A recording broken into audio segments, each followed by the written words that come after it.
Good afternoon. This is my free day, so I have time to make this recording for you. I've uploaded some old videos about sirens, or they call them mermaids, mermen, and just want to continue with that. Hold on. And I'm in a university at the moment, not because I have classes, because I've already graduated a while ago. I have no work today, and I have no master courses also.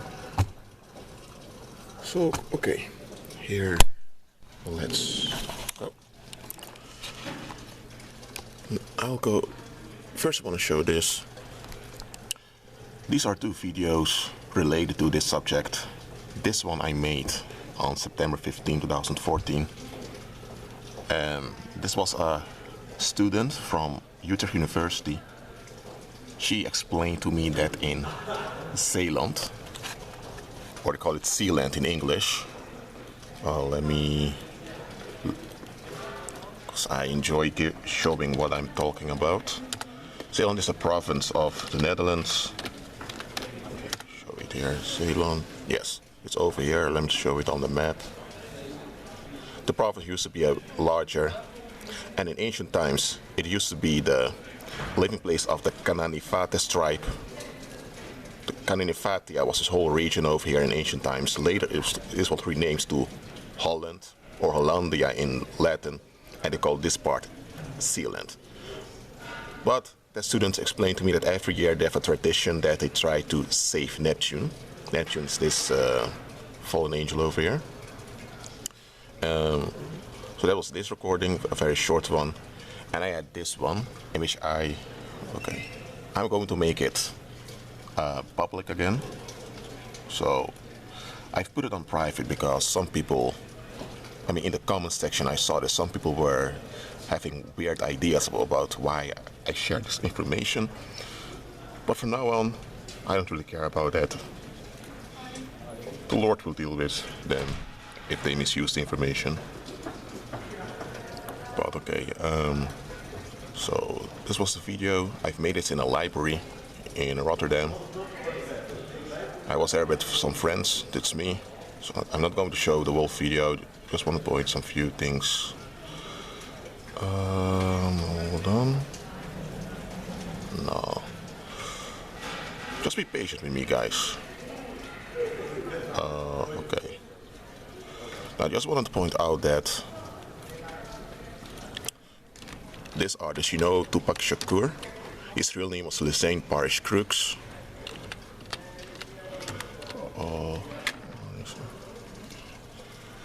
Just wanted to point out to you this sign he's making here. That's the pitchfork. That's the trident of Neptune over there. So he's showing you right here that he was into worshipping marine spirits. And he also has, I'm not going to show it all, but he has many tattoos. He had many tattoos on his body, which also were forms of, let me say, those tattoos were emblems of his allegiance to those demons, because that's why they used to put tattoos on their skin. In ancient times you had tribes, and in those tribes you had witch doctors, and the followers of the witch doctors, their small clique, they would put tattoos on themselves to point out that they are set apart. Now, I'm not saying that if you have a tattoo that you are in trouble, but I'm just pointing out where tattoos came from. Okay. So if you want to watch this video, you can watch it. I've made it public again. But okay, I'm going to close this now. First of all, as I mentioned before, this statue over here, they make those spirits look older to appeal to people. Because in the original state, such beings are young men. All heavenly beings are young. All heavenly creatures are young men. I don't care what your pastor told me, I go by scripture. There are no females in the heavenlies. Okay? So these are not sexual beings in their original state. But some of those beings, because they went into unbelief, they began to seek for something to fill their emptiness. Because that's what happens when you are operating in unbelief, or you can better say operating in darkness. When you don't trust upon the Most High, you are in darkness. And when you're in darkness, you have an emptiness, a void on the inside. So now you have all kinds of compulsions in order to fill that emptiness. So when you're not relying on the Most High, you're not operating in His grace, you are in sin.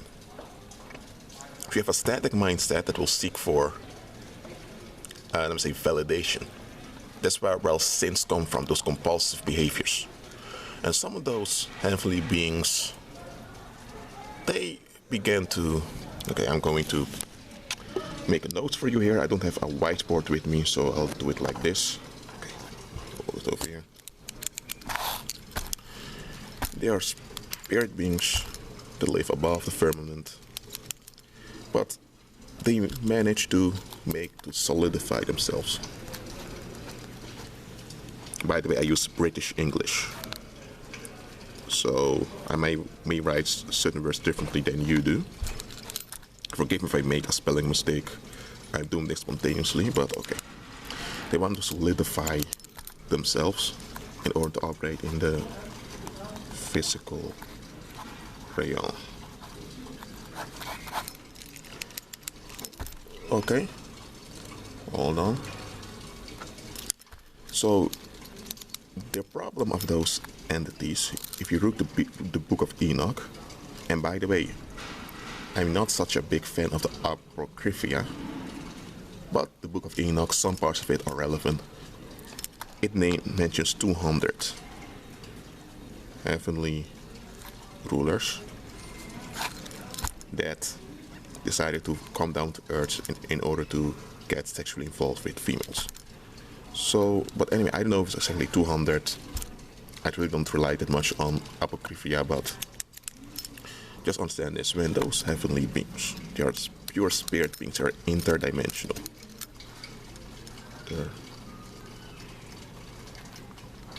While human beings are multi-dimensional. How to make it clear? Multi-dimensional is with a body.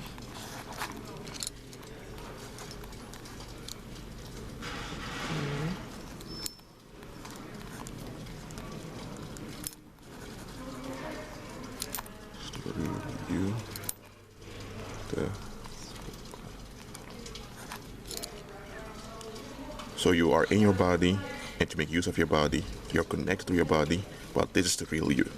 You are a spirit with a soul in a body, and the body is a vehicle. That's why you're multi-dimensional.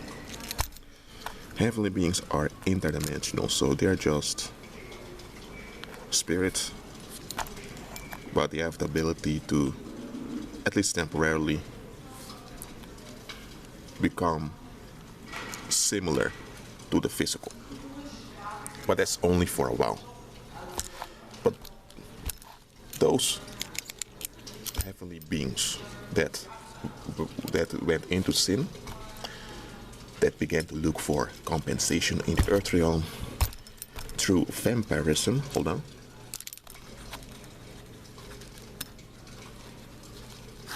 They managed to solidify their being to remain stuck in the physical realm, because it's then that they could, indulge in their, in their obsessions. Because understand this, in the heavenlies you have no binary in male and female. That is with man, with the human race. That's the descendants of Adam. Okay? In heavenlies, you only have male. And because there's no counterpart, the whole gender thing isn't even mentioned or noticed, but they're all men. They all are in youth and they are immortal. Human beings now are mortal. Their bodies are. When the body dies off, when the body expires, it will happen all of us. The real you with the soul goes into Sheol. You're stored over there, both the righteous and the wicked, and at the resurrection you're resurrected. And you can read about it in scripture what happens after that.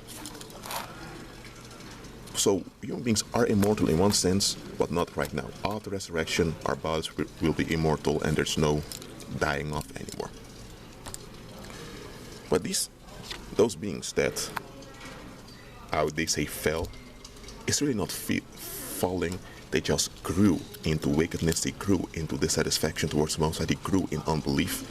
And we grew in this obsessiveness to seek for validation and for compensation. Those that decided to go after the females on earth, they were solidified through vampirism. What happens? The body has energy. Magnetic, electrical energy. You, as a spirit being, you have energy also. You are an energetic being. You are an energy being. When the human body contains much of that energy. If you kill a human, shortly after the person passes away, a lot of that energy is released before it vaporizes, because the real individual is gone, but a lot of energy is left behind and it quickly fades away. And in the blood is streaming the physical energies through the body. So when a human body dies off and you would suck in the blood, you will basically suck in all that life's energy of that individual, if though the individual is already gone. Or you can begin when someone is alive and someone dies off slowly, because when the body expires, the individual cannot be active anymore. And those, they call them fallen angels, but those men, those heavenly men that grew into corruption, they practice vampirism in order to be able to be like earthly men. So that's how they could have their fit sexual, or and this one I call. Okay, so human sexuality is in a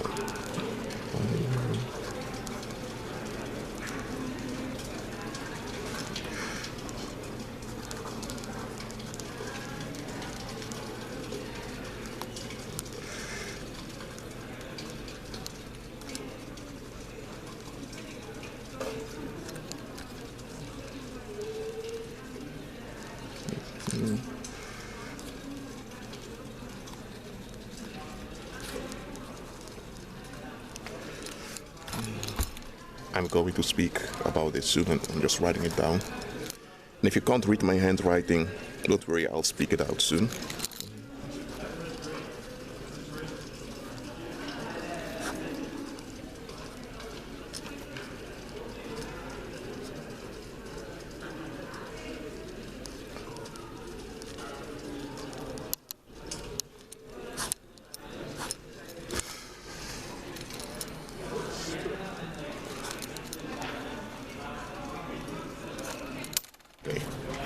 So here, I just put here, as you can see here, the human race, because there's only one human race, so I don't want to have any comments concerning race issues on my YouTube channel, because I just explained here there's only one human race. I did it in multiple videos. Human sexuality is part of our spirit, of a real us.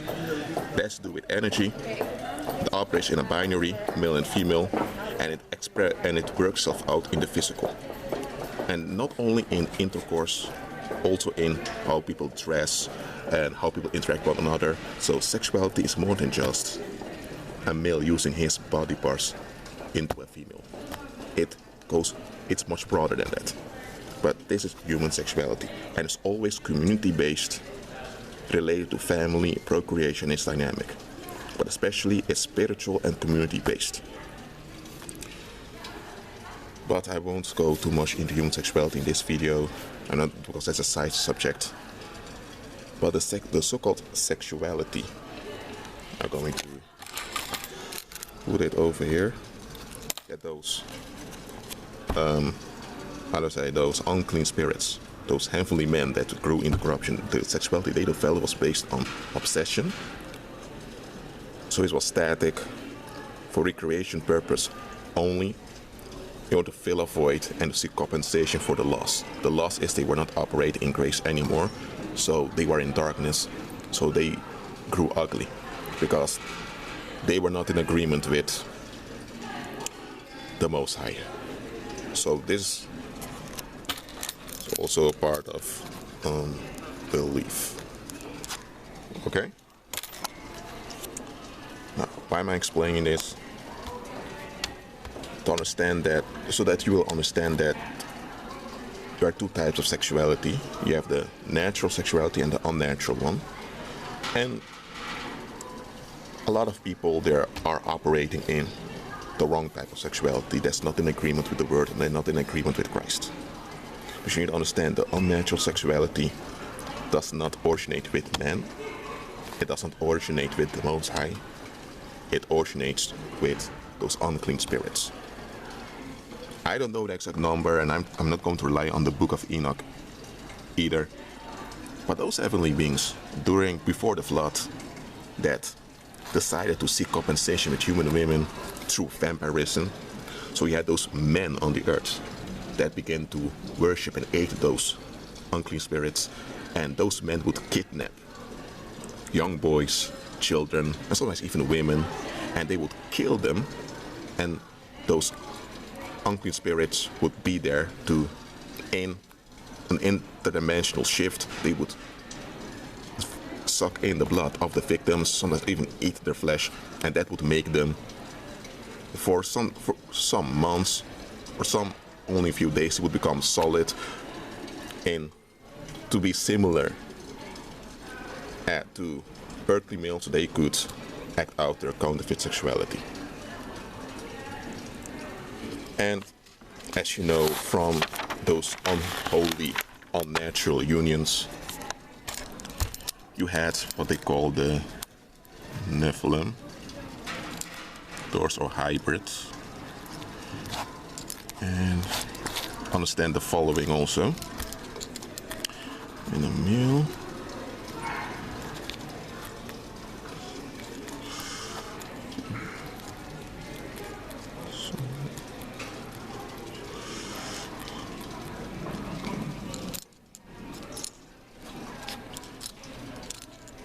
look, the man carries the seed that's planted into the soil, what they would symbolize as the earth that's in the womb, and out of that you have another man, whether it's another human being, whether it's a male or female. The body grows into the soul, into the womb, but it's the seed that brings forth the race. So you, as a human being, you are part of the seed of men, or your human seed. This may sound gross, but that is what you are. If you're not from the seed of man, if you're not human seed, you're not human. Okay? So that's the race, called the human race. There's only one human race. Okay?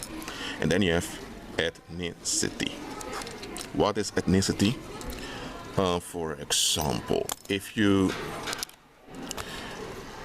have a man that has blue eyes,